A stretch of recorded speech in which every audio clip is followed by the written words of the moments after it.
Maswerteng hapon po mga ka-STL. Narito na po ang resulta ng STL Batangas para sa araw na to, 2nd draw, December 15, 2024. Araw ng linggo, naway ang mga natayan nyo pong mga numero kanina ay manalo nawa ngayong hapong ito. 4:30 PM. Kaya't kunin nyo na po ang inyong mga tickets. Narito na po ang resulta.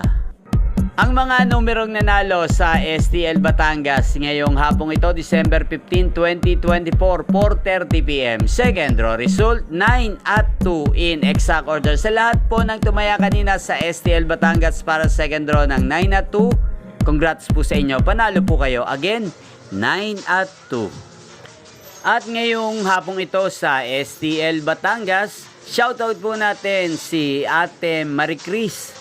Ate Maricris ng Batangas, shoutout po sa iyo, naway nasa mabuti ka pong kalagayan. At sa lahat po ng mga taga Batangas yan, lalong-lalo na po sa aking mga subscribers, shoutout po sa inyo.